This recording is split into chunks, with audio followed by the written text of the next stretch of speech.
Hey there, friends. How's it going? My name's Popeye. Today we got some more Umineko Chapter 3 for you today. Last time we started seeing a bit of Rose's foray into meeting Beatrice, and that's where we are right now, I believe. I'll go back here and do... Yeah. So... she's telling the story to all the adults at dinner, and basically the story so far is she went into the forest, she made her way all the way to a large fence, found a hole in it, and crawled in, where she met Beatrice, who was kind of surprised that someone else came here and that there was a world outside of the wall, because she had been told it was very dangerous, that there was wolves. And so a young Rose, I think we established she's like 12, 13 at this age, is telling her all about the kinds of stuff that's outside the walls, like zoos or, just other things that you can go see and do. So she's trying to kind of tell her that, like, oh, it's fine, come join me outside the wall.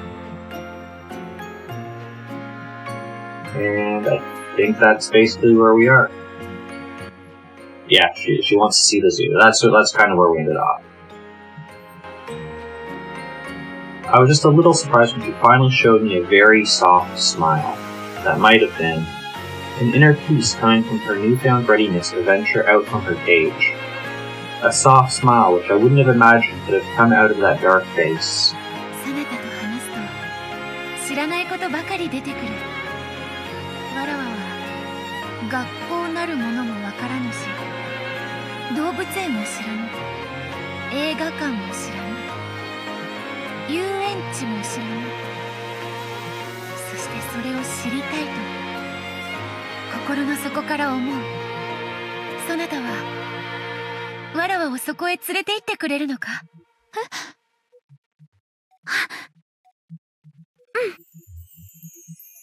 I was nervous about how I would do it with a secret from Father, but her face looked so happy that I went along with her and nodded.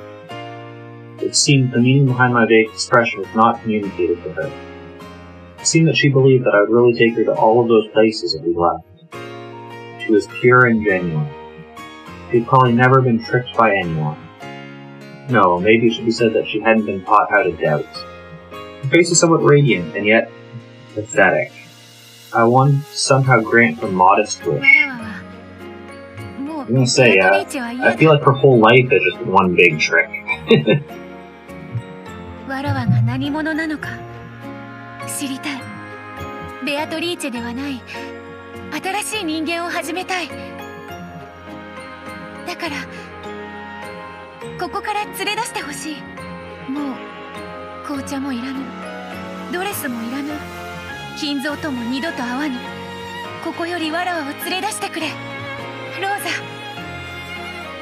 However, that responsibility was one that a child such as me couldn't possibly bear fully. But her serious gaze and her brilliant smile, almost as though an evil spirit had lifted from her, made me feel a little courage start to rise up inside myself. This was definitely something that would get me in a lot of trouble, but it was definitely the right thing to do. I don't know how it'll turn out, but I'll take her out. Of course, I won't be able to ask for help from Father, and not Mother either. They cut to Oni-sama, or One-sama. Now what about that reliable Genji-san, or... That's right, what about Kumasawa-san, to whom I can always talk when I'm in trouble? I'm sure they'll be able to do something. Anyway, for now I'll take her out of here, for this is no longer a place where she wishes to be. And so I took her to the crack in the fence and led her outside. She was all nervous, checking to make sure there were no wolves around. But after that fear disappeared, she seemed somehow to be having fun, even just walking around this dense forest. Every time she found something, she would ask me about it. And they were all really minor things. What's that flower? What's that leaf? And that sound? And that smell? It was really like the inside of that fence had been her entire world. So to her who had stepped out of the world, this was... it's strange. In the beginning when I first saw her, I thought she was the absolute incarnation of a witch relaxing by a witch's mansion. But now it was different. Or actually, the complete opposite. She had gone out of a world she had believed to be finite, and was full of joy at realizing for the first time that the world was endless. So everything she saw was new. It was almost as though she was the one who had been thrown into a fairy tale. But she was Alice, and I felt almost like a rabbit holding a watch. To her it was probably a really fun walk, filled to the brim with excitement. But for me, the truth was, I was completely bewildered. After all, I'd walked randomly to get there. There's no way I could have known how to get back to the mansion. There were no lights in the forest, and I hadn't brought a flashlight. I realized that it would be terrible for that dark while we were still like this, and grew impatient. She was too innocent, and apparently she couldn't understand at all how frightening it would be to face the night inside the forest. But I was the one who had brought her outside. Somehow, I had to take responsibility and resolve the situation. So I thought. That for now we should just go out to the sea. That if we followed the coast around, eventually we should definitely be able to make it back to the mansion. However, that was much more of a problem than I had imagined. After all, I didn't have a map or a compass. There was no way I could walk in a straight line through an uncultivated forest. I had immediately lost my sense of direction. I already had no clue which trail I had come by, and was completely lost. At this rate, night would definitely fall before I even knew where I was walking. But I didn't have the luxury to complain.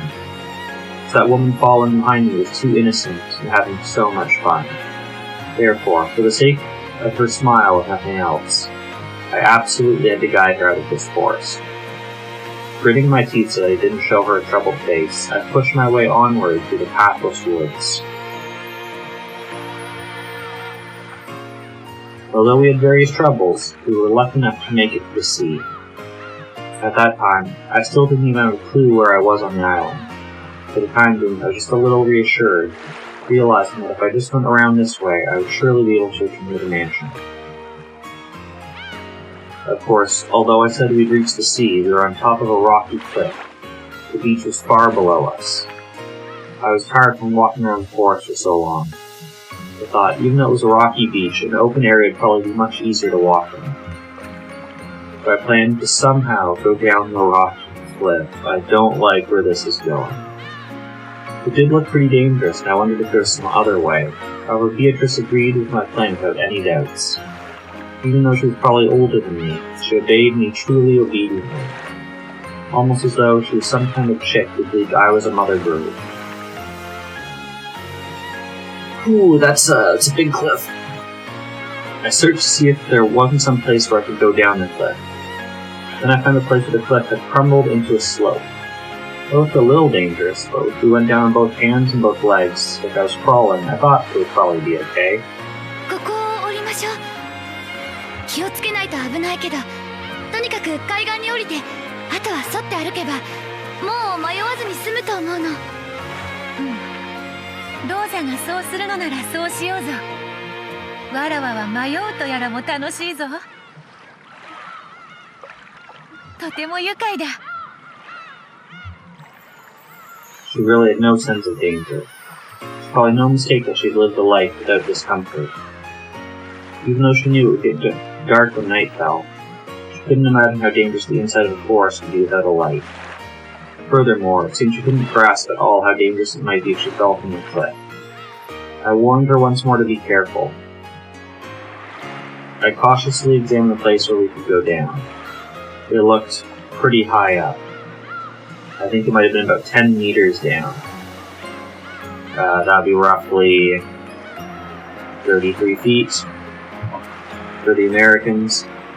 If you looked at it from the bottom up, it would probably look shorter than the roof of the mansion.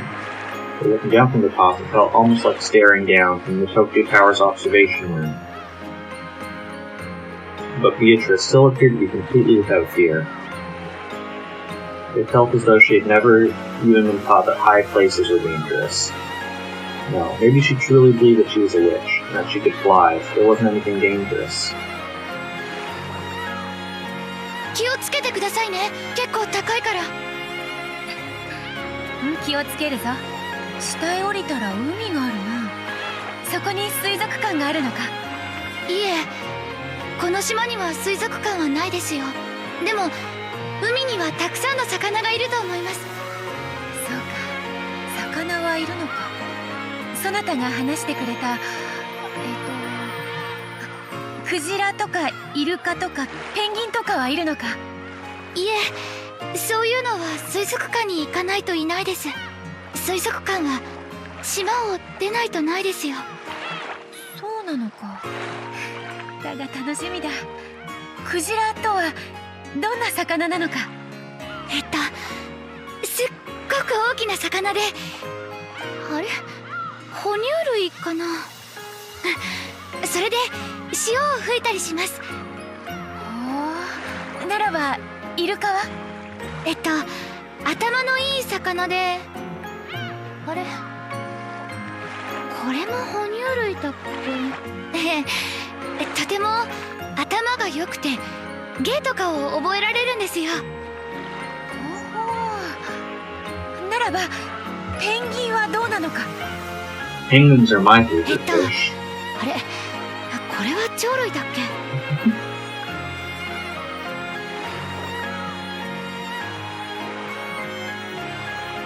なんだ。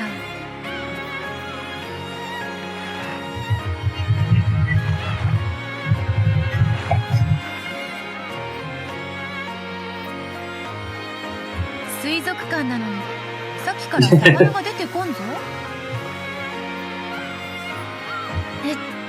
まあその魚だけでなくいろいろな海の生き物がいっぱいいるんですよ。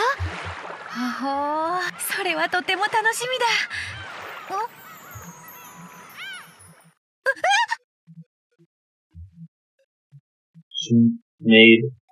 She might have described it as a funny, rough, and short voice. No, probably it was a scream, I think. She suddenly made a sound like that. Her body separated from the cliff and gently fell down. I immediately thought to say to her, "How many times did I warn you to be careful?" It was the thought of a child. It's how a child immediately gets mad when something happens, trying to show that they are not at fault. Of course, I said it too. Are you alright? How many times did I warn you? We'll put a warning so I don't know what's coming up here in a sec.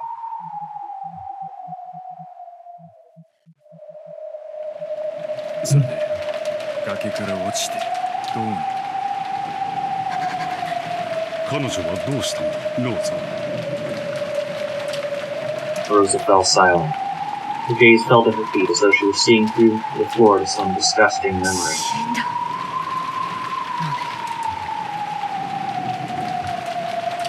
Eva's brutal words were the ones that Rosa had most wanted to avoid.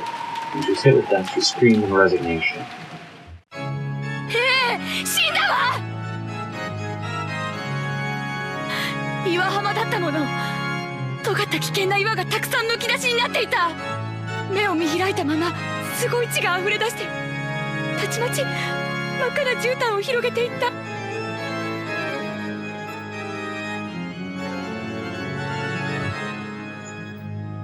声をかけたわ！揺さぶったわ！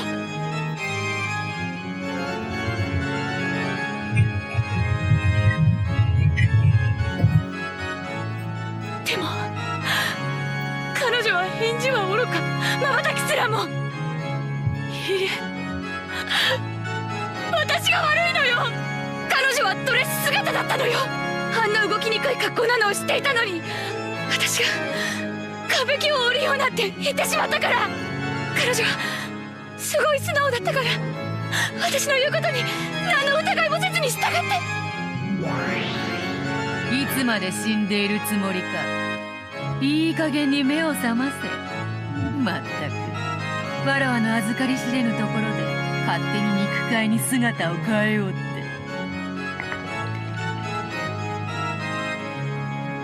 おめえのとこの太もも姉ちゃんとイチャついてただけだぜ。それよりこれはどういうことだ？見たままよ。わらわは足を踏み外して転落し、なんだと？19人目として登場しておきながら死んだだと？ふざけるな、そんなわけはない。ローザおばさんは子供だったし焦ってた。医者がいたわけでもない。多分死んだと誤解しただけで、お前は多分仮死状態か何かで生きていたんだ。そうだろ。 Can't be. She's obviously alive. Otherwise she wouldn't be here right in front of me. Right? The kid-aged Auntie Rose was shaking Beatrice's body, crying. I too stared into that face, but her eyes were still open. And it really was a corpse. I wanted to brush it off as something vague, like the state of apparent death. From any angle, there was nothing apparent about it. She really didn't look anything but dead. Beatrice had fallen upside down from the cliff at that height, and her head had smashed against the pointed tip of those sharp rocks. Whew. She, had a tough time with it, because if she's already, a homunculus at this point, does she get brought back to life again by Grandfather? You'd die, wouldn't you, from that height on those rocks? But I can't accept that. No matter how dead she looks, she has to be alive. She became this damn irritating witch. That way, all of the inconsistencies fit. She's been confined by Grandfather in a hidden mansion the whole time, and then to avenge herself, she planned out her revenge, and go on to commit a number of atrocious murders. Auntie Rosa probably just mistakenly thought that she was dead, but she was really alive. As soon as Auntie Rosa left, she miraculously started breathing again.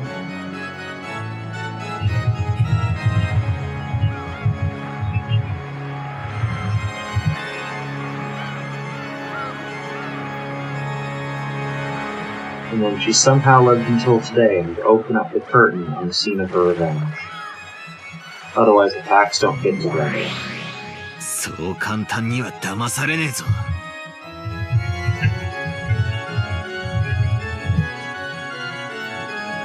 赤で復唱できるか？確かに死んだと。And the other thing is that the same? Are you the same Beatrice? どうせ生きてるんだろ？見え見えだぜ。それのどこが生きているように見えるというのか。間違いなく死んでいる。Okay, we have in red. She's definitely dead. Not I. She.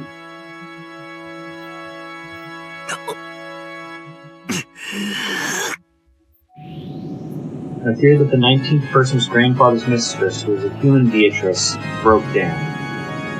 I thought I managed to segue from a defensive position to a counterattack, but... なら、お前は何者だってんだ。お前はたった今、死んだんだろうが。まさか魔法で蘇ったとか言い出すんじゃねえだろうな。すでに説明したと思うがな。そこに倒れているわらわは確かに魂はわらわだ。その体はわらわをうつしおへつなぎ止めておく肉の檻に過ぎなかった。そしてその肉の檻がこうして壊れた。それがどういうことかわかるか？もうさっぱりだぜ。好きなだけ魔女っ子トークに興じろよ。チャカの代わりに聞いてやら。なんだ、空っぽか。おい、紅茶のおかわりを頼むぜ。ロノエ、客人が紅茶をお望みだ。Vieto clapped her hands. Ronave appeared. Butler sure お convenient. かわりですね。かしこまりました。どの程度お継ぎしましょうか。どうせチャカがボリューム満点だろうからよ。半分でいいぜ。それでもなみなみとお入れするのが英国式でございます。Even though it was just enough to wet my throat would have been fine, we filled it to the top of tea. I turned my back to Vieto, sipping it in silence.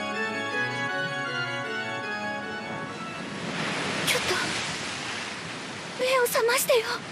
ベアトリーチェ。 Rosa shook me. Shook the corpse that had once been me. I watched over her from a short distance away. So I fell from there and died. I believed that was true for a while. After that, I saw Rosa spend a long time beside my corpse, then watch her as she ran away. Eventually, I realized that I was a different individual from that corpse.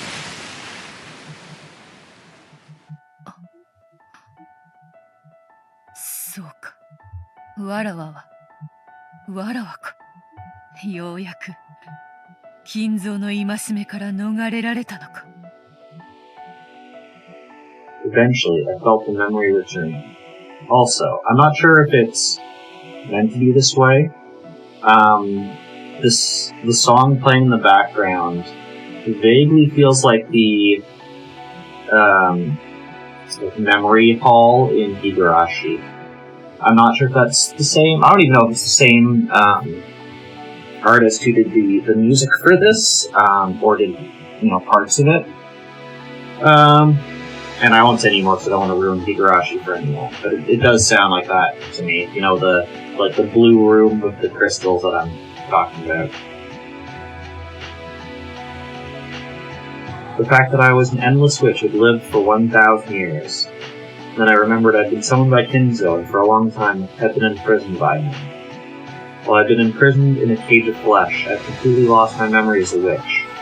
However, thanks to Rosa, you could say that, thanks to my accidental but fortunate death, I had now finally brought myself together. ローザ、そなたはわらわを死なせてしまったと後悔しているだろうが、わらわにとっては感謝したいくらいよ。Rosa was already nowhere to be seen. Had she gone to call a doctor, or had she escaped from a scene which had become frightening? That no longer matters. Its soulless shell is no longer worth anything. All that aside, how frail I am now. Even this glorious midday sun is agony to me now.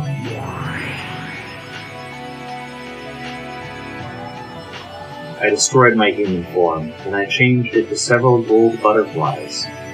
Yes, with my magic power as frail as it is now, this form is easier.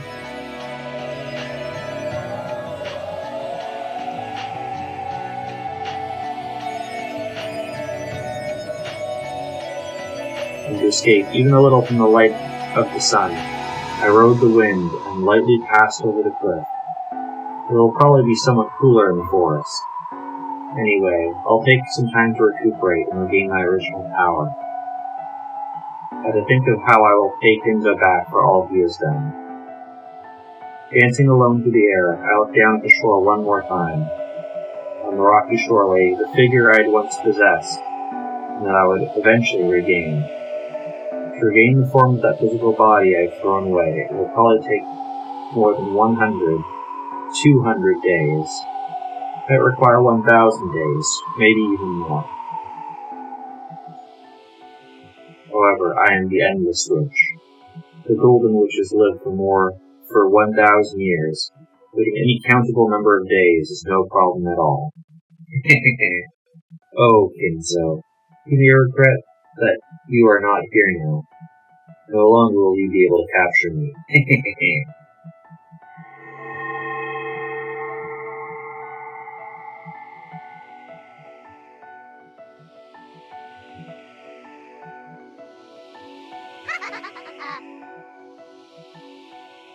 There's a better cackle.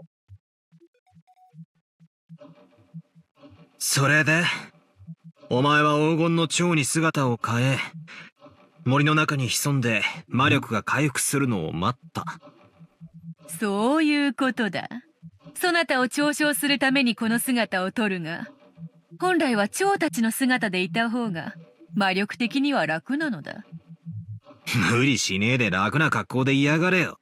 ムカつく笑い声を聞かずに済むぜ。蝶に姿を変え森に紛れたわらわを探し出すことなど。だが金蔵も指を加えているわけではなかった。しかしわらわを捕らえる方法はすぐに用意はできぬ。そのためまずはわらわをこの島から逃さぬ方法、そしてわらわが力を取り戻すことがないよう、やれやれ。とにかく金蔵の執念深いことと言ったら想像を絶する。あれに惚れられるのもなかなかに辛いものだぞ。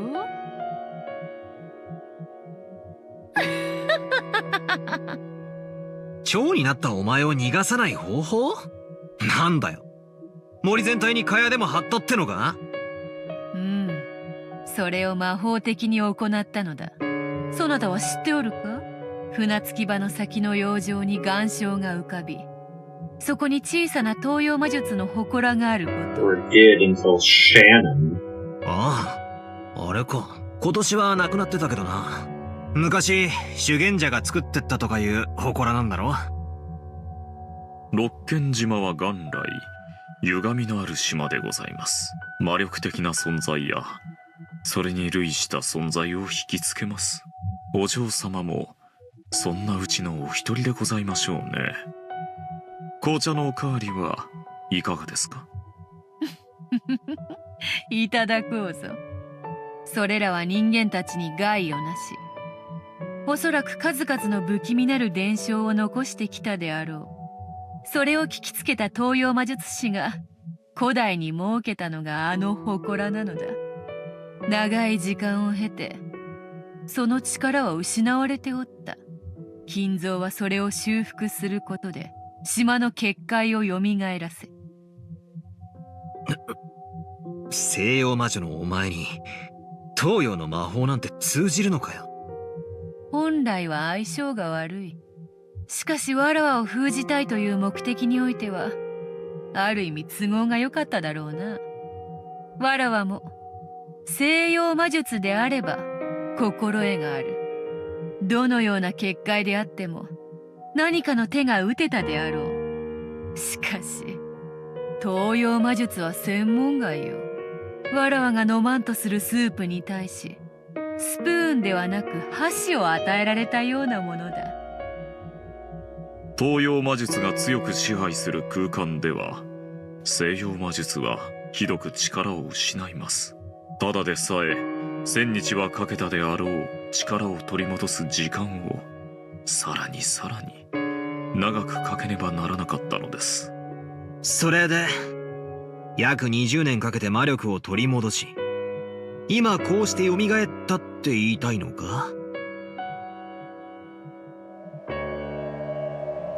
辛く長い年月であった。わらわは黄金の蝶の姿のまま長く日々を送り、金蔵の屋敷を見つけ、奴の日常を見守った。どのように仕返しをしてやろうか、それを思案することだけを日々の楽しみに生きてき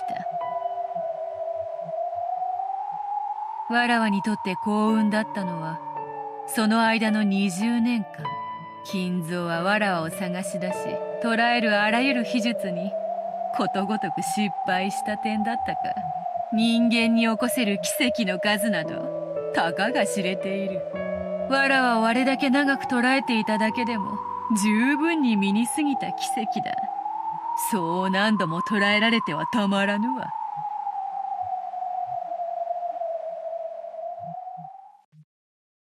じいさまが前のゲームだかで言ってたな。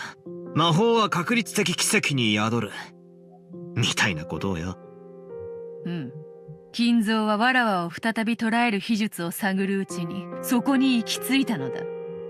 そして13人の生贄を捧げることでわらわを再び蘇らせる儀式をついに編み出したのだ。13人の生贄。それが魔女の碑文、生贄の歌でございます。第1の番に6人、第2の番に2人、そして第4の番から第8の番にかけて5人、合計13人の生贄を捧げる禁じられた儀式。その生贄はランダムに決められ、儀式を執り行う金蔵自身も例外にはなりません。バカ野郎。この島で起こったあの凄惨な殺人が全部。 I was vaguely thinking that this might be a possibility, but I can't just hear that this is the truth from a witch and a demon and say, oh really, and accept it. 六軒島には18人いる。13人が生贄に捧げられ、そしてわらわは蘇る。つまり、金蔵がわらわに再び会える確率は、だいたい3分の1といったところか。その確率に自らの命を落とし、残りわずかな寿命の最後の一瞬に、そのふざけた儀式のために、俺たち親族が集められたってのかよ。ふざけやがって。いい加減なことを抜かすんじゃねえ。もとより契約の通りだ。金蔵の生を終えるとき、貸し与えた黄金と、そして金蔵が生み出した財産のすべてを、わらわ、金蔵には散々に英雄を飲まされたが、今となっては、この1000年でも稀な時間だった。何しろ、魔女の天敵は退屈よ。それから逃れることのできる数十年間を提供した金蔵には、なるほど、それも含めて借りがあるやもしれぬ。わらわは金蔵のゲームに乗ることにした。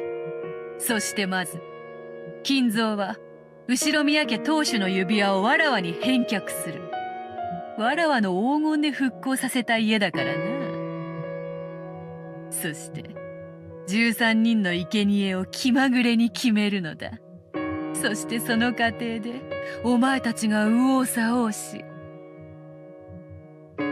わらわに立ち向かおうと様々な人間模様を見せてくれることは、わらわにとって非常に愉快なことだ。わらわはこの金蔵のゲームを実に気に入っている。So she's asserting that all of this is Kinzo's design. That she doesn't really have a whole lot of say in it.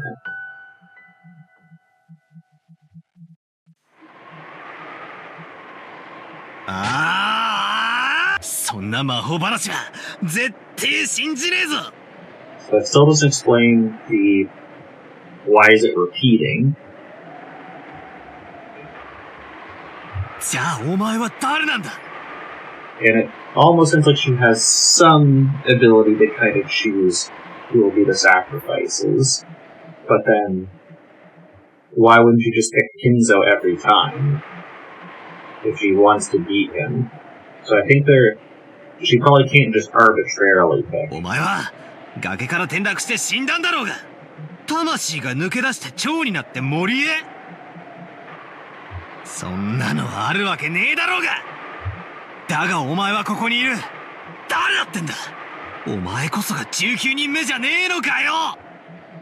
そうであるな。わらわこそが19人目であろうな。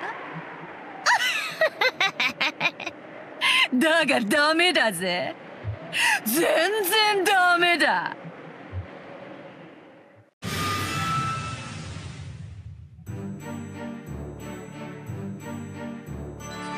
この六軒島に19人以上の人間は存在しない。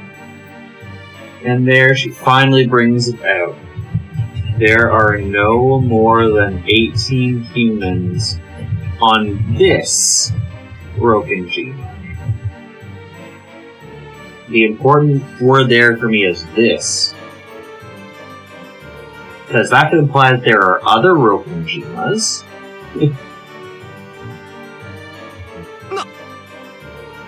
なんだってってことは18人プラス X の X は存在しないってのかよ。俺が取ったコマ X は存在しないってのかよ。そういうことになります。実にご愁傷様ですよ。しかしお嬢様は手がお早いですな。もう少し泳がせて最後にひっくり返すものとばかり思っておりました。さてバトラ様、紅茶のおかわりはもう結構ですか？いらねえよチキショー。俺は信じないぞ。18人の中に犯人がいるわけねえ。じゃあお前は何なんだよ。どうしてここにいるんだよ。19人目が存在しないってんなら、お前は18人の誰かの変装だって言うのかよ。そなたにとってしぶしぶとではあっても、18人の誰かを疑うことが最後の逃げ道、キャスリングとなるであろうな。Castling is a move in chess, for those who are not familiar, where your king, who normally starts in the middle of the board, can move to the corner by trading pieces with one of the rooks or castles. しかし、わらわはここからが難しいんだ。It's usually something that you want to do, because the king sitting in the center of the board is not good. そなたはなりふりさえ捨てれば、18人もの人間を自在に犯人に仕立て上げられる。その18人の駒をくぐり抜け、わらわを認めさせチェックメイトに至るのは実に難しいことよ。そんなことするもんか。18人の誰も疑わない。疑いたくない。またここに追い込まれちまったのか。畜生畜生畜生。三度に及んだそなたとのゲームもいよいよ終盤戦のようではないか。もう逃げ場はないぞ。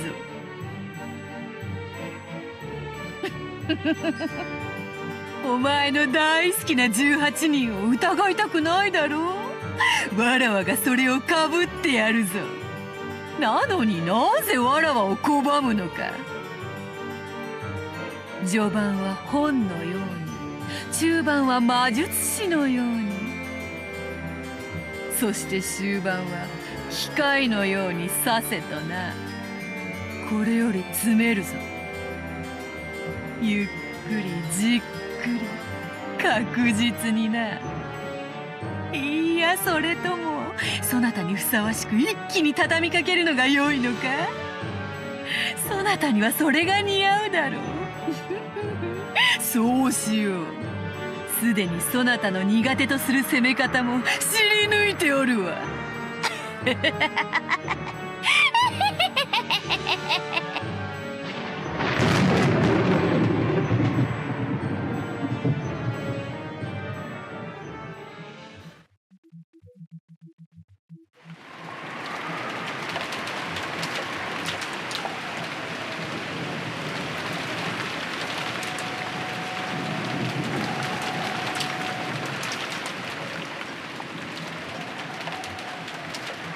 She also never did answer. She's one of the people in disguise.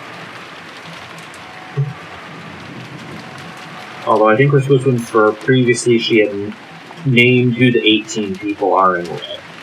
I think we're supposed to presume that those 18 are still saying 18. So otherwise, if she could just change that, then it's not really words in red.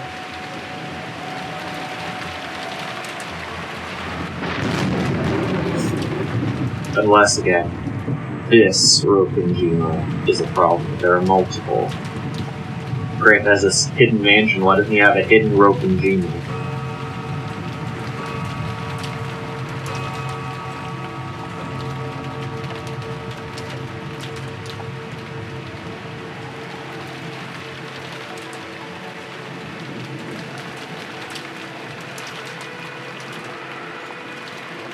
So it looks like we're just kind of skipping through, seeing what the rest of the people do for the night.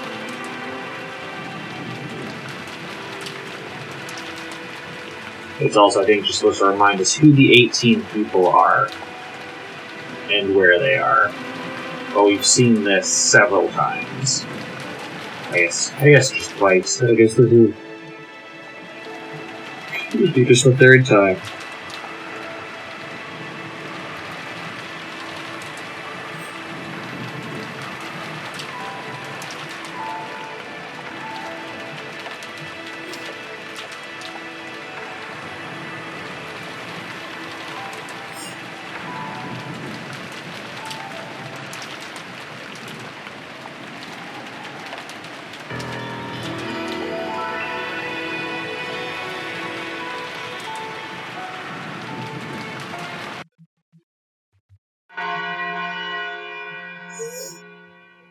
Midnight. Time for it to start.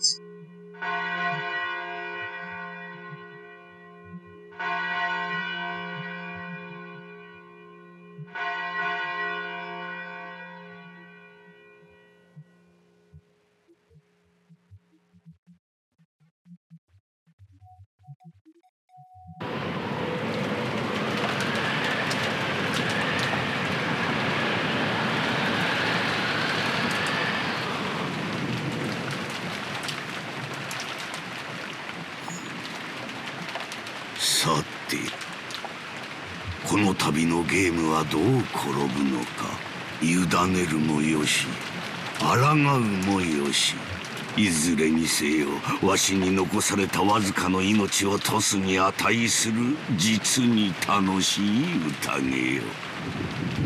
In his dimly lit study, which was occasionally brightened by lightning, Kinzo kept mumbling to himself, laughing to himself.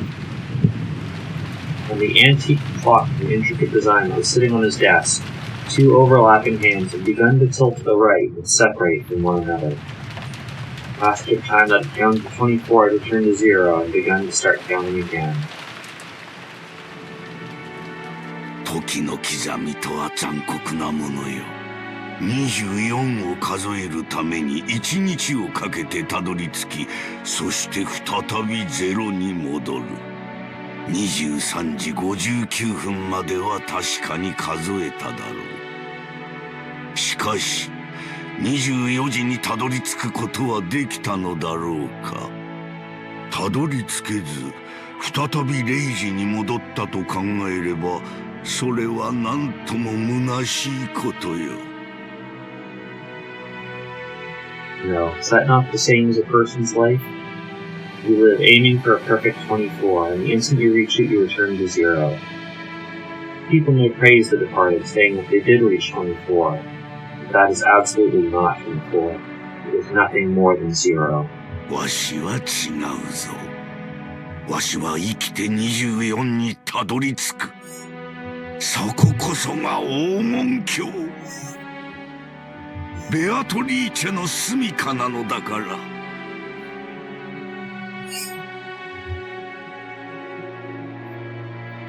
Kinzo had been fumbling around with some tarot cards for some time. It looked as though he was trying to divine his own luck, his own propensity for victory, and doing it every time he didn't like the result. His forbidden action tarot reading is trying to predict the same thing twice. It was a desecration to the result of the fortune telling. It also desecrates the existence higher than humans which delivers signs through the tarot cards. However, Kinzo knew.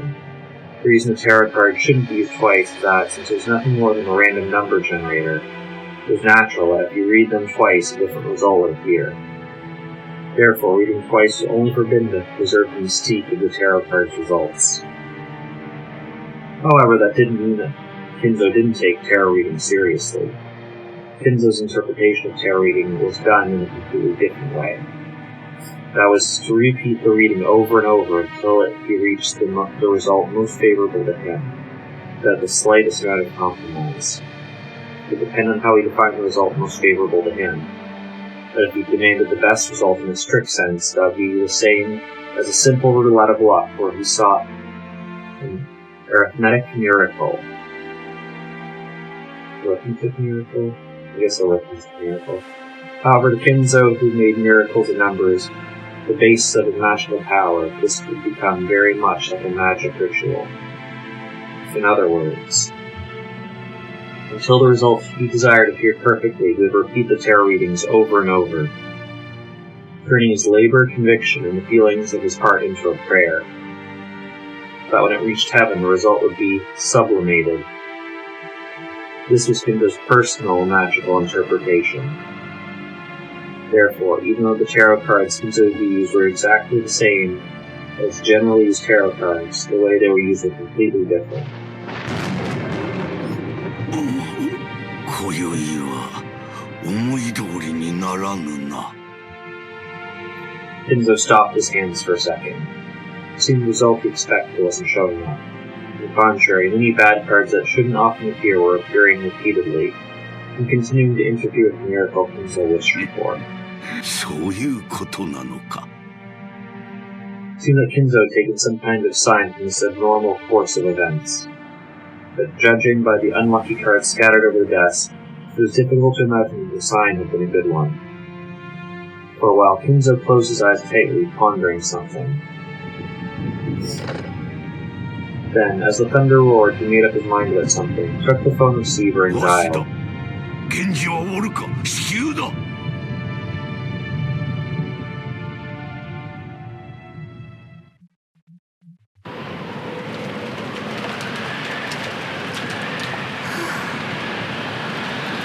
In front of the main entrance, Shannon was cooling with flushed face in the frigid air. She thought that George's proposal would surely come sometime. It wasn't as if her heart had been unprepared. She had nodded as an answer. Had she been reckless because of greed? Could she have thought of the future more seriously? Hearing herself worrying that he might have thought of her as a cheap girl because of her immediate reply. Perhaps, at least holding off until tomorrow morning would have given the impression of thinking more seriously. Now that she had already received the ring from George, Shannon kept fidgeting in embarrassment, thinking she should have done this, should have done that. As she did, she heard the sound of footsteps coming towards her, splashing through puddles. Shannon immediately chased away the emotions welling up inside her. すみません。すぐに戻らなくて、She grew stiff, thinking that she would surely be scolded for spending too much time in their secret lovers' meeting with George. 親方様が至急書斎へ来るようにと急ぐ。はい、かしこまりました。一体何事なの？不吉な予感がするってさ。自分の儀式を起こしたので都合のいい話さ。大田に気取られぬよう裏から入って。From the back? 足を気をつけ。はい、姉さん注意して。姉さんは賑やかだから。Cameron was especially good at hiding his presence, like he was a cat. He was able to suddenly be there without anyone noticing and leave in the same way. So even if he were to step in a puddle, the sound he would make would be far smaller than that of the rain hitting the puddles. Genji also had that ability. Well, in the first place, that was how the servants were supposed to be, even going by the name of furniture. It's like how desks and closets go unnoticed by members of the family. The servants also treated being able to show up unobtrusively when they needed to as their greatest virtue. In that sense, Shannon's footsteps still strongly asserted themselves. She was also trained to hide her footsteps, but compared to Cameron and Genji, well, we could say she was a little more lively. Eventually they reached the back door, and the three of them entered the mansion. Oh, they just mean they're going to take the outside route to go around the mansion. Immediately they thought they felt something. It wasn't quite a sense of smell, rather they felt it from the depths of their noses. It's hard to describe sensation, which you might call a sixth sense, allowed them to perceive that something was different than usual. 急ぐぞ。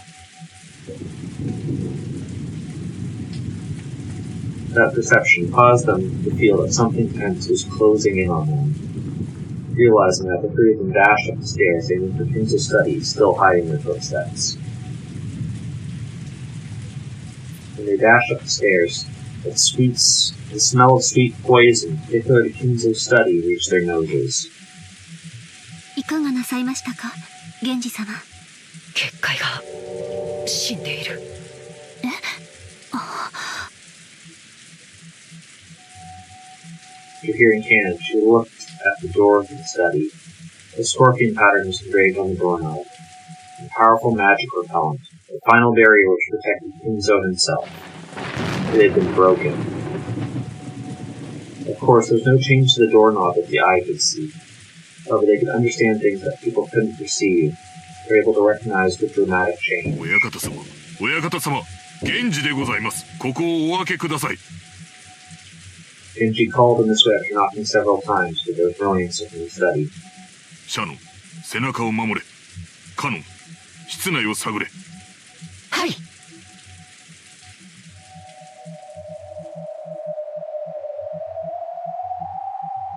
Cannon peered into the door, searching for a presence inside the study. Check the backs of the other two who were watching the door. Shannon faced the other way, their back of them, prepared for the 親 unexpected. 方様はいらっしゃられるはずですが、静かすぎます。ご無事だということか。いえ、静かがすぎます。まさか。親方様、扉を失礼させていただきます。If he pulled a gold key out from his pocket, it's the only key to the study that existed, other than the one that Kinzo held. He stuck it in the keyhole and turned heavily. At a glance, that would have indicated that it was a really strong lock. However, the fact that the barrier had been destroyed, and that this door had long been wide open for anyone with magical power, the lock made a heavy sound indicating that the door had been open to humans as 失 well. 礼いたします。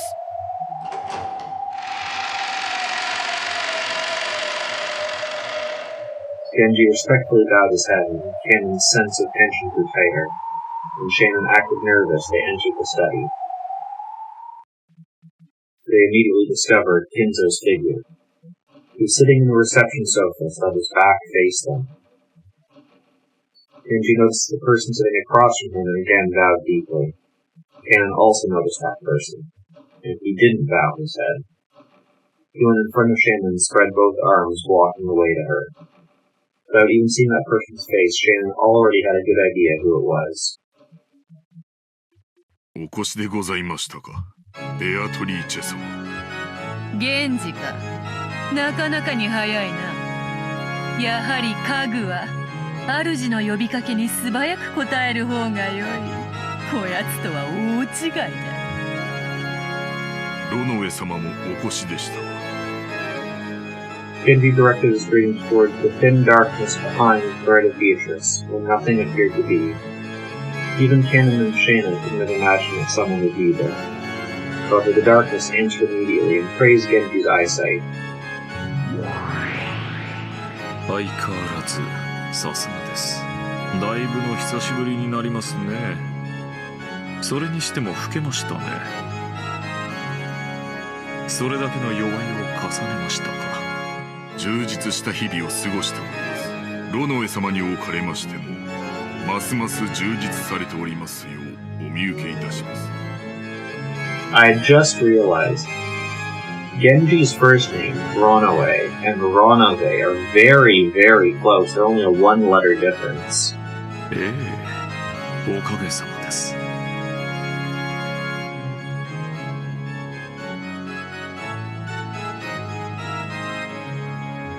そしてシャノンも久しぶりですね。君は随分と美しくなった。そして随分と強くなったようですね。良いことです。ありがとうございます。姉さん、あいつは一体。カノン君とは会うのは初めてになりますね。私はベアトリーチェ様の家具頭を任されておりますロノウェと申します。源氏さんの古い馴染みですよ。あなたと同じに私も家具です。使える主は異なりますが。Color of tension didn't disfigure Cannon's expression in the slightest. Serving under a different master, furniture could become kind, brutal, or anything else as desired. He called himself furniture serving the hate of Beatrice, and surely he was a despicable being as well. わらわもすっかり嫌われたものだ。坊主憎ければ今朝までなんとかとは。よ。Beatrice openly sneered at Cannon's hate-filled face, and Cannon finally observed. Beatrice and Kinzo were enjoying a chess game, sitting in facing reception sofas. But Kinzo hadn't even quivered. He was holding his head with both hands, his eyes closed tight as he contemplated his next move. No, is he in English? 親方様。わらわが金蔵に伝えたのは2つ。良い知らせと悪い知らせだった。良い知らせは儀式を終えずしてわらわと再会できる幸運を得たこと。悪い知らせは金蔵が儀式の一番最初の生贄に選ばれてしまったことだ。こればかりはわらわにもどうしようもない。So again, she acts like she has no control over this. Someone or something else is directing her to who the sacrifices are 実 in に the 気ま order. ぐれにルーレットにて決めたのだから。嘘つけ。もてあそんで殺しているくせに。よしてカノン君。さて金蔵、そろそろ負けを認める気になったのか。これにてわらわとの長きにわたる勝負は決着だな。At a glance, you couldn't tell the current situation on that chaotic chessboard. However, judging from Kinzo's anguish and Beatrice's malicious relaxedness, it looked as though it was already 是非 decided. もなし。これもまた一興か。わらわもだ。そなたとの勝負に決着がつくことは万感の思いあれど、もはや恩衆を超える。楽しかったぞ。退屈しない数十年であった。Beatrice advanced her queen and made her final move. It was thus decided. チェックメイト。これがわらわからそなたへの手向けだ。心置きなく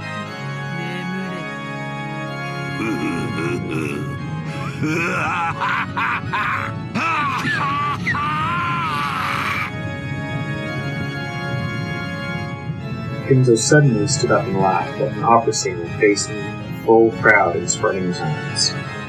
Also, how many people die on the first night? 4? Because there's a few other people in this room. As though he had succeeded in a century-long plan. That laugh spat crimson. Crimson flames poured out from inside him, spitting even out of his mouth, ears, and nose, and all at once his body was wrapped in hellfire. But Kinzo kept laughing. The more he laughed, the more the hellfire spewed through his entire body and began to char him. His flames became a brilliant light, which dazzlingly shone on the various magical tools throughout the room, and made their distorted shadows dance across the walls. Those shadows looked like the dead in hell in ecstasy over Kinzo as he burned. And for one who had made a contract with a witch, and who had reached the end of that contract, it was an extremely fitting end. After laughing, howling, and roaring flames for some time, Kinzo flopped to the ground, so he was a puppet with strings of impact. Those incredible flames burst, the blazing things disappeared as though they had burned up everything there was to burn. And afterwards, all that was left was a festering and burnt body that would make you want to avert your eyes.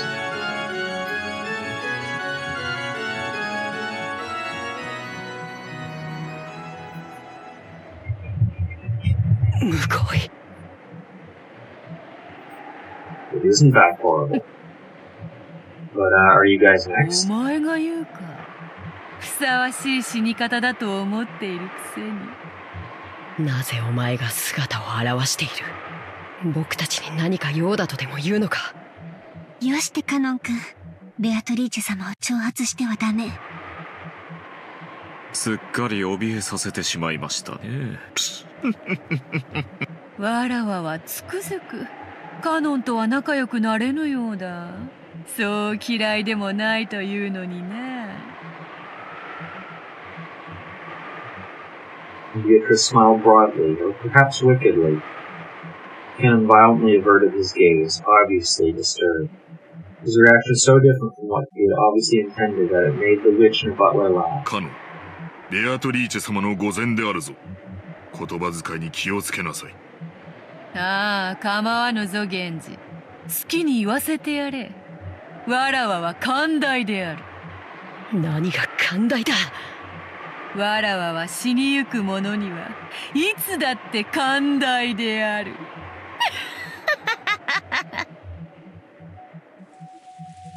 Canon was brought to sudden realization by that creepy laughter. Beatrice's reason for being here was not just to take Kinzo's life. The first twilight required 6 sacrifices. Kinzo alone wasn't nearly enough. and they had just nonchalantly come to this place. 安心せよカノン。そなたらがここに訪れたから生贄に選ばれるのではない。生贄に選ばれているからこそここに呼ばれているんじゃないか。なんだと。 They instinctively figured it out immediately. 6 sacrifices were required for the first twilight. After thinking about how many more would need to add up to 6, this mention the number 5 instantly made them think of the number of servants here. それがお望みですか。 Well, this one's putting aside any thoughts of, well, the servants are against you. 感謝せよ家具どもよ。そなたたちの苦難の日々は今宵ようやく終わりを迎えた。それを告げに訪れたわらわに感謝せよ。かしこまりました。それをお望みでした。源氏様。 Genji had agreed with the witch's heartless announcement in his usual manner without raising an 親 eyebrow. 方様亡き後はベアトリーチェ様が我らのある日その求めに応じるのが我らの最後の務め。社のかの今日までよく仕えたその労苦もこれにて終わりだ。源氏はさすがですね。同じ家具としてあなたを誇りに思いますよ。社の異論はないか。はい。ジョージ様から指輪を贈られたそうだ。それでもなお未練はないか。はい。家具の身に過ぎた幸福でした。指輪を頂戴しただけで私の思いはすでに達せられております。 Shun had not yet reached as high a philosophical state of mind as Genji. There probably really were regrets left in her heart. She probably wanted to spend a little more warm time with the person of her thoughts, George. But she released herself from that. She took a single deep breath, and from that point on, the expression she wore was それ blank. でよい。シャノンがそこまでの落ち着きを得るとはあなたも家具として達観したようですね。惚れた男と夜も共にできず少しは悔し涙をこぼさんのか。退屈な女よ。ベアトリーチェ様ごときにこの気持ちはわかりません。私たちの命をご所望でしたら私たちは慎んでそのお務めを全うします。それでよくぞ言ったな。ベアトリーチェ様の苦手なタイプのようで。最近こやつめはだいぶ達観しよった。どうも前回いじめすぎたようだ。それを言ったらバトラもか。わらわはまだぬるいのか、それとも追い詰め方が下手なのか。いずれにせよ面白みのないやつよ。しかしお前はまだわらわを楽しませてくれそうだよな。カノン。カノン君。 Compared to the two who had attained a philosophical state of mind, there was a painful anguish on Cannon's face. Cannon was still far too young to accept his demise without regrets. After being told of it by a suddenly appearing witch. カノン、わらわは退屈を何より嫌う。そしてお前を除く二人が素直に死を受け入れるもので面白くない。だからそなたにはわらわの期待を裏切らないでもらいたいもの。僕を慰み者にしようというのか。 Cannon realized that he was being provoked. However, no matter how much anger spurred him on, his opponent was a witch. He was furniture. He had no chance of victory from the beginning. But the witch was expecting that he would struggle in vain and writhe around. He was looking forward to it. Just thinking about that was frustrating enough to get his blood boiling. He was disciplining the witch by refusing to resist like the other two, the only way he could strike back at her. 煉獄の七姉妹が長女ルシファー、いでよ。傲慢のルシファー、ここに。カノン、家具に魔女と戦えというのも酷な話よ。そなたがいくら怒りに駆られようとも、勝算のない戦いでは希望も持てまい。無論勝ち目のない戦いではわらわも退屈というもの。ならば家具は家具同士で決着をつけてはどうか。それならば勝てる希望も持てるであろう。恐れながらベアトリーチェ様、私がそのような出来損ないの家具に劣るようなことがありましょうか？こんな可愛い子に私が万一にも負けるようなことなど。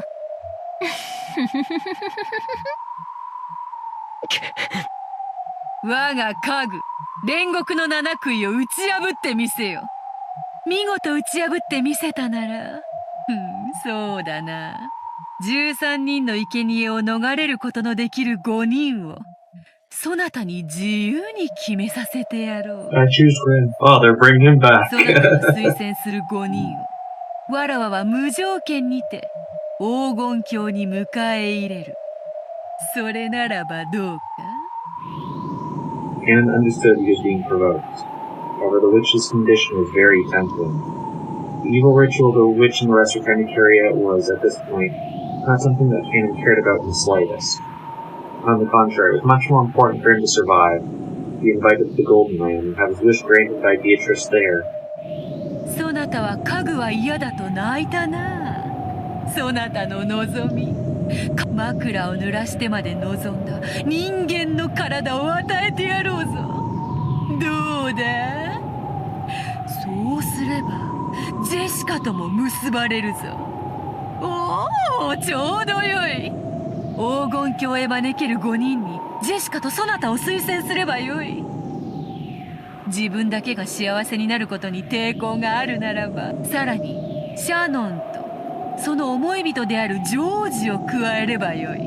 義理があるならばさらに源氏も加えればよい。おお、これで十分ではないか。これだけのご褒美があれば。そなたはわらわを退屈させはしないよな。どうせ戯れよ。耳を貸す必要はない。僕は嫌だ。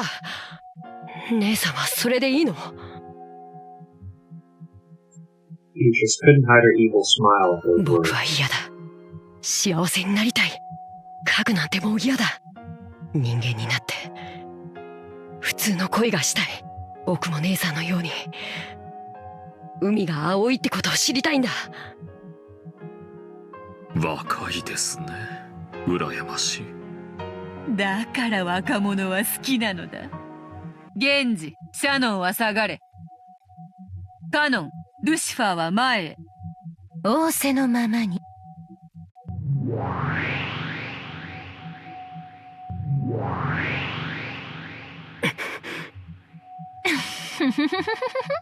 気に入らないわ。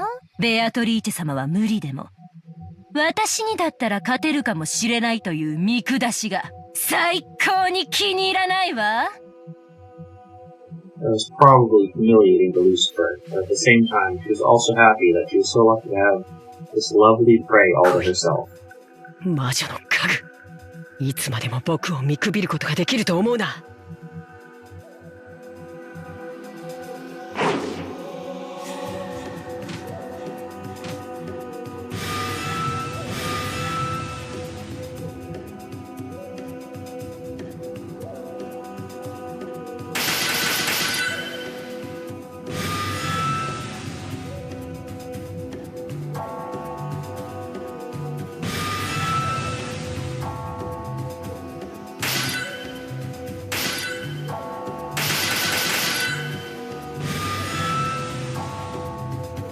さあさ、バトラー、楽しい見せ物の時間であるぞ。くそ、またおかしなことになりやがった。魔法バトルなんて認めてたまるか。ほらほら、目をつむらずにちゃんと見ろよ。ほらほら、魔法だよ、家具だよ。そそなたがどんなに It's magic, や it's 魔法の存在を furniture. 否定しようとも。ほらほら、ほらほらほらほら。こうして目の前でブワンブワンカキンカキンやられちゃ台無しだよな。ほらほらほらほら、もう思考なんて止めちまえよ。魔法はあるんだって。 I love she's also using this whole thing, not just to taunt canon, but to taunt battlers while being like, and so he died in a magic fight. Look, here's the magic fight. Oh wait, you don't believe in this. これはファンタジーなんだって。目を閉じるなよ。しっかり見ろよ。ほらほらほらほらほら。畜生畜生畜生畜生。魔性を認めない、魔法を認めない。でもこんなにあからさまにやられちまったらなんだっていやいいんだ。クソクソクソクソ。ほら目を背けるなよ。しっかり見ろよ。魔法はあるんだよ。ファンタジーなんだよ。推理ごっことかやめちまえよ。知ってんだよ。ものを考えんの本当は苦手なんだろ。やめちまえやめちまえ。ほらほら、どうせファンタジー、どうせファンタジー。うるせえうるせえうるせえ。俺に話しかけるんじゃね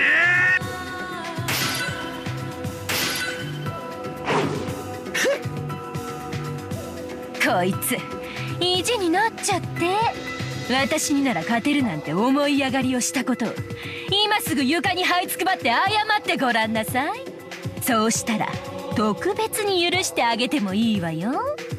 生きながら生皮を剥がして絶命するまで全身を鞭打ってのたうち回らすのを特別に許してあげてもいいわよ。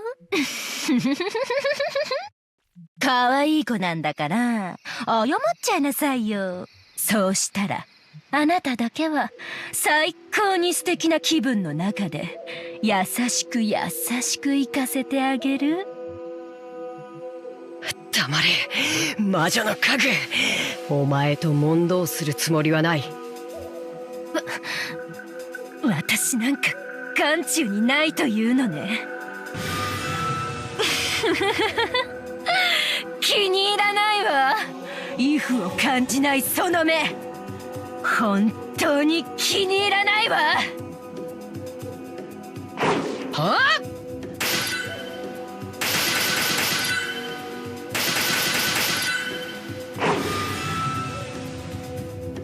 カノン君、あやつ、サタンの時よりも筋がいいではないか。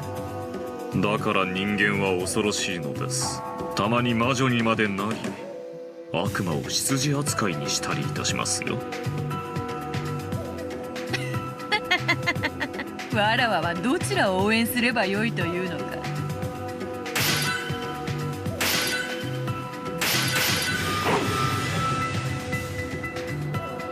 こいつ私と互角に渡り合うというの。僕を見くびるな。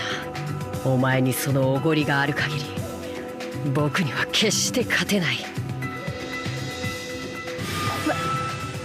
私がこの煉獄の7姉妹が長女ルシファーを指して決して勝てないと。こんな思い上がりが。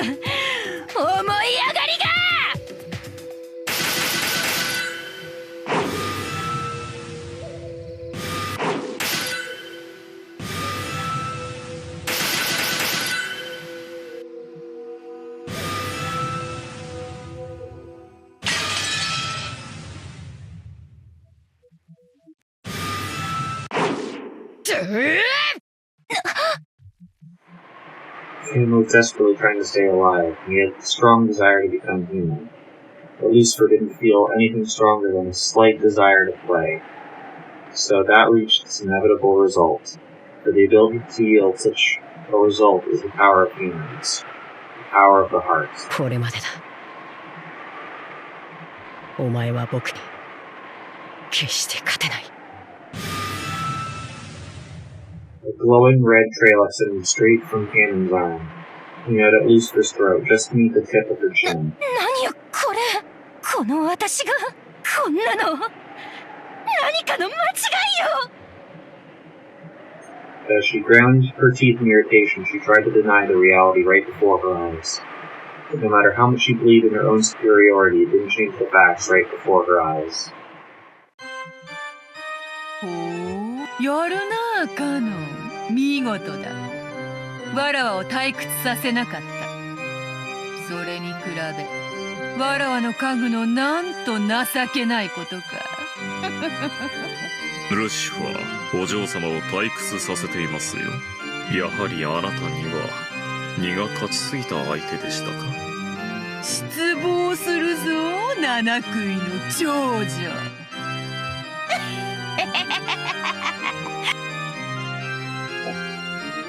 That would have seemed like nothing more than a simple rebuke to an outsider.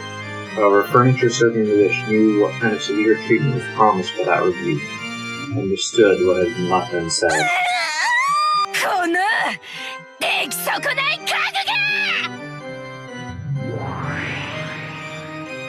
She howled, abandoning her last bit of pride to make her body explode, exposing the true form. That form was a demon stake which bounced and deflected off the walls all over the room. よくも私にここまで恥をかかせたな。殺す殺す殺す殺す、このぬるまが。私の姿をもはや追うこともできないくせに。もう遊ばないよ。本気で怒ったわよ。お前の心臓を一撃で貫いてやるよ。ぶっすりざっくり貫いて、真っ赤な血の噴水を天井にまで届かせてやるよ。死ねー。カノン君。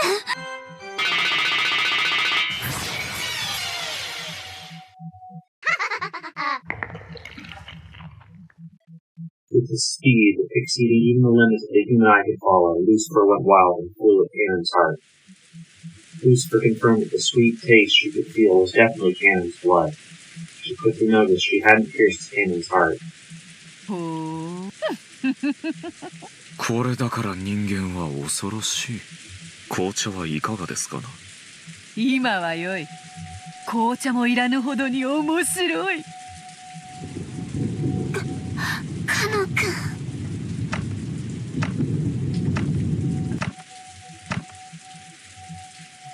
おごったな。だからお前は僕に勝てないんだ。 The floor was stained with dripping blood. It really was Cannon's blood, but it wasn't flowing out of his chest. Cannon had sacrificed his own left hand to protect his heart.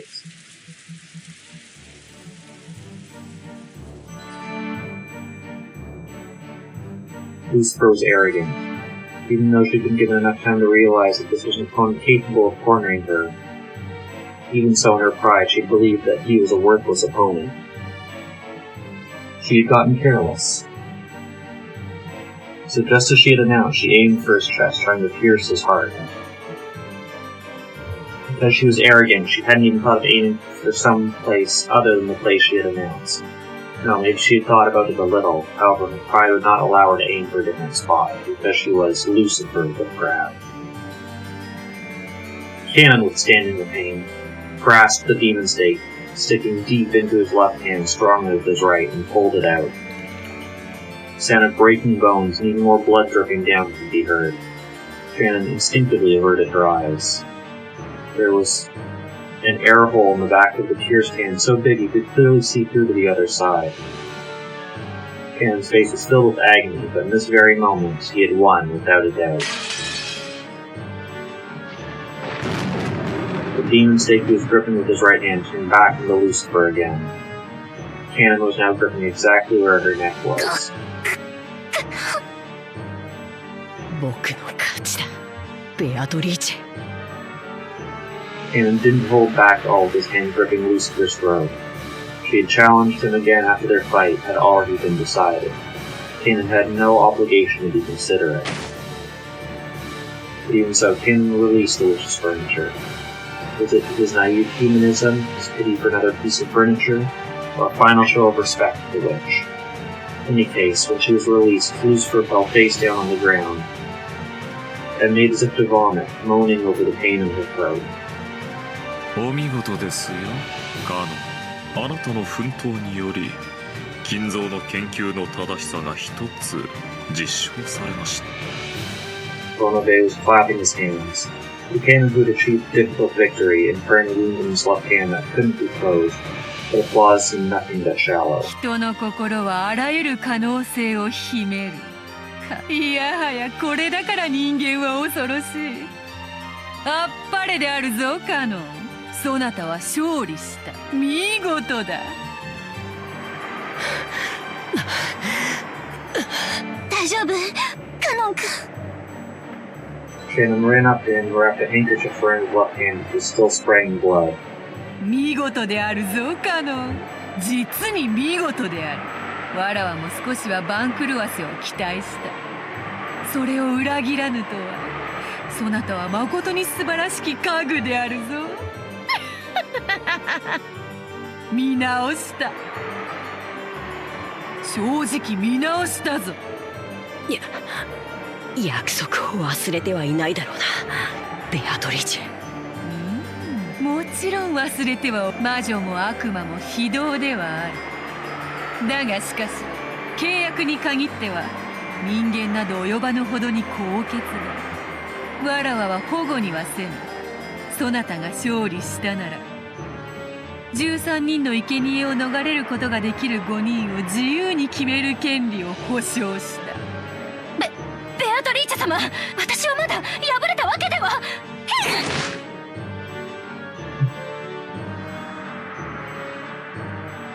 Beatrice twirled her pipe, and heaven and earth turned over just for Lucifer. So as a horribly natural result, she fell onto the ceiling. The ceiling doesn't seem that high to people standing on the floor. However, people who fall onto it upside down and head first surely don't feel the same way. お嬢様、さすがにやりすぎでは。それもそうであるな。許してやるか。Beatrice spun her pipe again. When she did, the magic that had infected Lucifer was released. It was a horribly natural result. This time, with extreme legitimacy, she fell back onto the floor.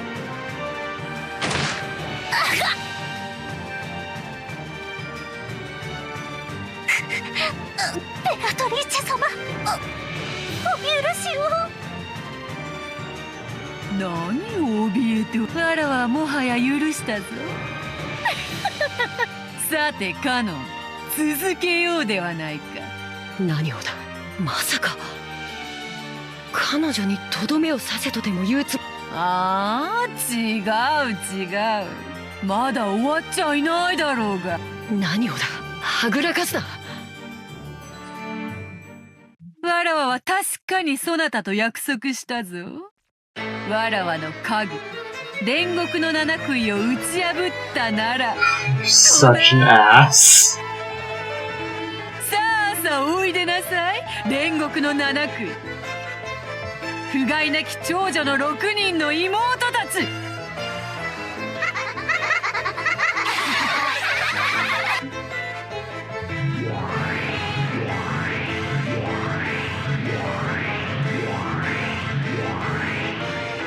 With shrill laughing voices, the air split, and gold sprayed everywhere. The remaining 6 of the 7 snakes of Purgatory showed themselves. All of the 7 sisters of Purgatory, only one of which Canon had been able to defeat by sacrificing his left arm, were gathered. And now Canon regretted his thoughtlessness in accepting the witch's challenge. He'd been foolish to assume that a game with the witch would be on an even footing. 床に這いつくばってるの？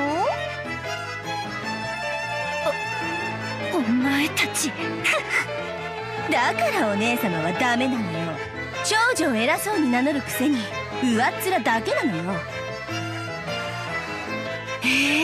まったくルシファーお姉様一人の集体が私たちへの評価を下げるのよ。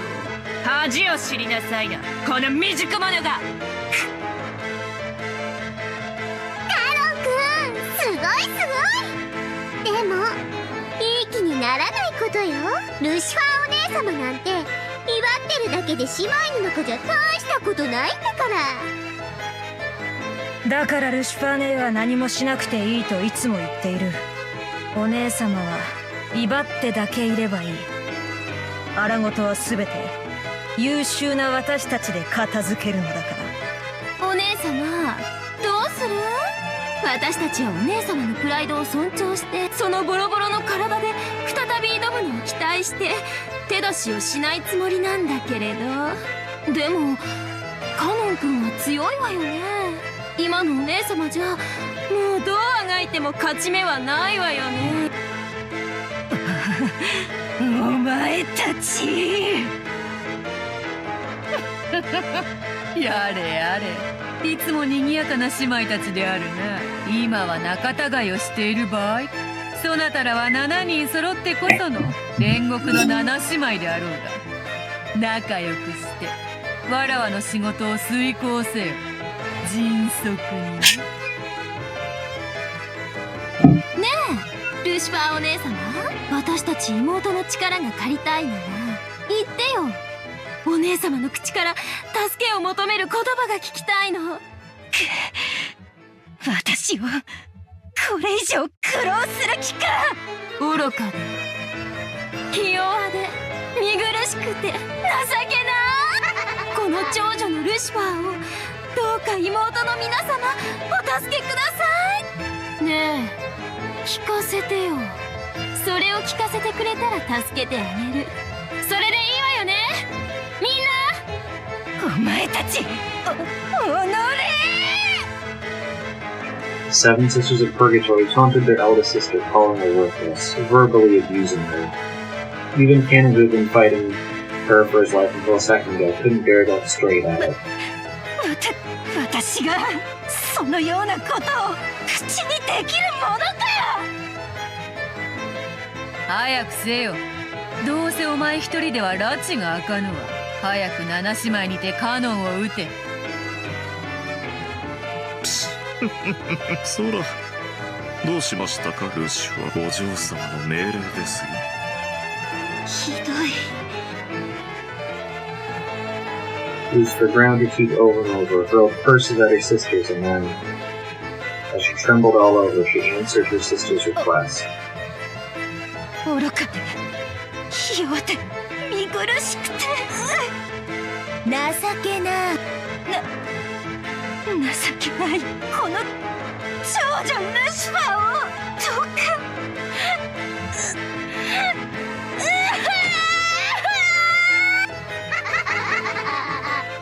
He was finally unable to endure saying those degrading words.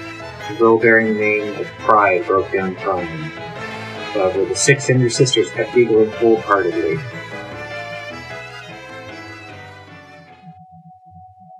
ちょっと泣いてごまかさないで。まだいいっつってない。もう十分だろう。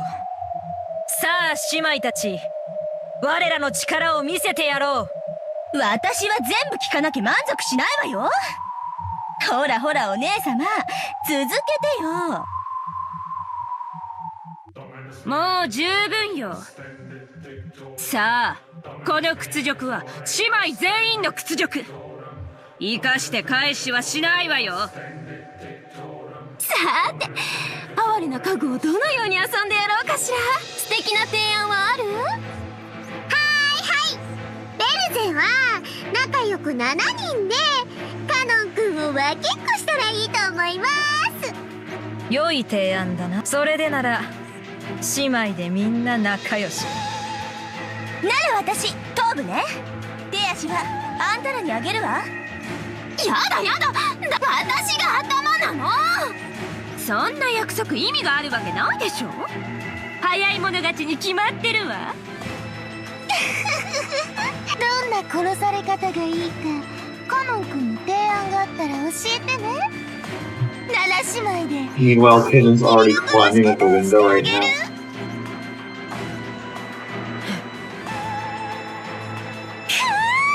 ここまで恥をかかせたんだもの。八つ咲きでも足りない。百咲きにしてくれる。行くよお前たち。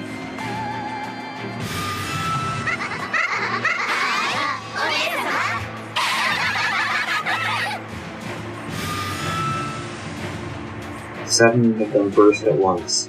They have no desire to play or boast. This time they genuinely follow their master's order. Slay Kanon swiftly. The 7 sisters jumped around the room faster than the eye could see, deciding how they would kill Kanon. They tortured Kanon with their cruel giggles, sometimes making close passes at him. They kept scraping his arms, shoulders, and cheeks, carving red lines into his body.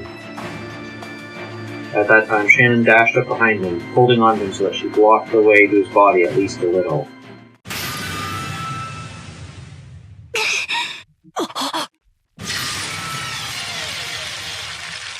At the same time, a red cylinder wrapped around the two of them like a beam of light sent from heaven. That cylinder repelled the evil ones who tormented Kanon. ずるい。あんたは関係ないでしょ。きっとこれはあれよ。私たちと一緒に遊びたいのよ。なら私がもらうわ。いっただき。ベアトリーチェ様、シャノンを私たちの獲物にしても？ああ、構わんぞ、好きにしろ。お前たちの悪時期にはカノン一人では足らなかろうしな。ありがたき幸せ。さあ、シャシャリ出てきたことを後悔させてやろう。どっちがどっちかわからないくらいの肉片にして、混ぜてミンチにしてハンバーグにしてあげる。バカね。それよりあの結界を破る方が先でしょ。食い意地より先に仕事しなさい。はい、お姉さん。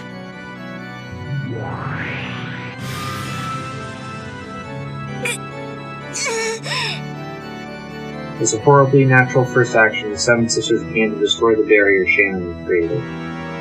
Shannon's barrier certainly was extremely strong, enough power to impress even Beatrice.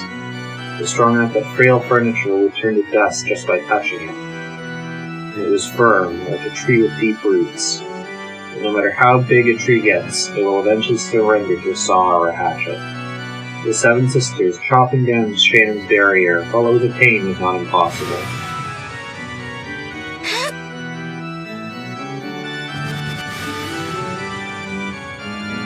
They sounded like beetles jumping around, grew even more fierce and filled the room. They cut up and suddenly eroded away that red barrier as though with a hatchet, a saw, no, a chainsaw by now. 愚かな。君の結界ではその子たちを防ぎきれないことは知っていたでしょうに。なぜ？見過ごせないからです。Shannon spoke back resolutely as she covered Kanon, already spent all of his energy and sprawled on the floor. シャシャリでなければ眠るような死を与えてやったの。なぜわざわざ7姉妹の前に身をさらすのか。死は同じではないぞ。苛烈な死は死してなお苛むぞ。どうぞお好きなように。あなたがしたいことを好きにするように、私もしたいことを好きにしたまでです。どうにもそなたはこのところ面白みに欠けるな。恋というやつは達するかどうかのあたりが一番面白い。達してしまった後の女はさながら産卵を終えた鮭のごとしか。そなたにはもう飽きた。ありがとう。魔女から聞ける言葉で最も嬉しい言葉です。ならせめて最後にわらを思いっきり喜ばせる死に方をしてみせろよ。7姉妹を聞こえたな。シャノンの殺し方。お前たちの残虐の限りを見せてみよ。シャノン。申し訳ございません。やはり私には源氏様の高みには至れませんでした。姉さんはバカだ。奥なんか放っておけば姉さんまでひどい目に遭うことは。ジョージ様に指輪をもらって女として生きられたあなたをかばって姉として生きられた私の生はすべてこれで未練なく全うし。イライラするぜ。その達観が本当にイラつくぜ。だから家具なんだよ。お前からわらわを見ろよ。家具のくせにわらわよりも完成されたかのような、達観したかのようなことを言うんじゃねえ。醜いその未練があなたの正体なの。未練じゃねえ。それが生きるって。指輪もらったから死んでもいいとか。理解できねえ。さっぱりがっかり愕然呆然。全然ダメだぜ。お嬢様、少し品がないかと。うるさいわ家具が。シャノン、楽に死なせてもらえると思うな。舌を噛むなら今のうちだ。哀れね。もしも私の目にあなたのその姿が映って小野が醜さにおののくといい。安心。てめえはそれよりさらにめちゃくちゃぐちゃぐちゃに生きながら醜く潰してやるからよ。At that time, Genji softly entered the red barrier. He knew the barrier didn't block those without ill intent. Then Genji softly held Kanon from behind and covered her eyes with his right hand. 源氏様。十分だ。先に休みなさい。はい、ありがとうございます、源氏様。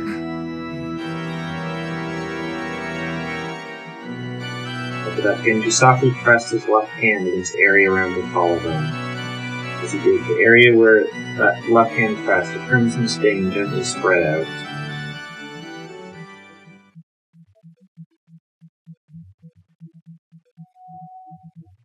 When Genji removed his hand, fresh red blood oozed out from there. For just the very first instant, it appeared to be shaped like a crimson rose.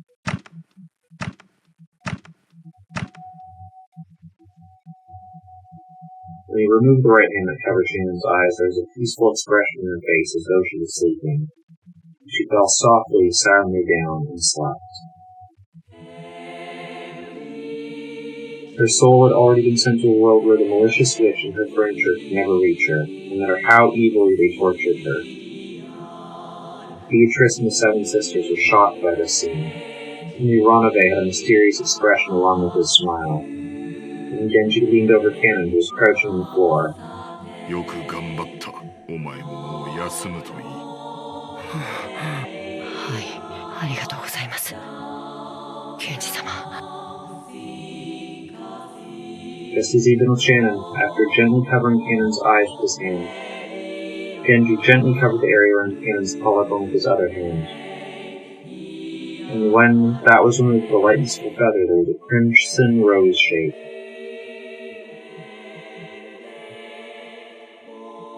That rose shape quickly turned into a stain of bright red blood pouring out. 何よそれ。つまらぬやつ。生命の風船は針に出つき、威勢よく割るから面白いのだろうが。見事です、源氏。それでこそ家具です。ありがとうございます。それではベアトリーチェ様、ロノウェ様、これをもって私の最後のお務めとし。わらわの楽しみを勝手に奪う。この二人をギッタギタのぐっちゃぐちゃにしたかった分、そなたがそれを変わるのであろうな。Beatrice faced him with an unsatisfied expression. Ranabe spoke quietly to Genji with a soothing smile. ご苦労でした。あなたは私の最高のしもべです。これまでの労をねぎらうに値する安らかな眠りを。おい、勝手な真似を。Ranabe snapped his fingers. Genji was a puppet that had crumpled from the string being cut, suddenly and yet gently. He fell, sprawled on the floor into a sleep that witches couldn't call him back from. I was filled with kindness as the sleep had given Shannon and Kanon.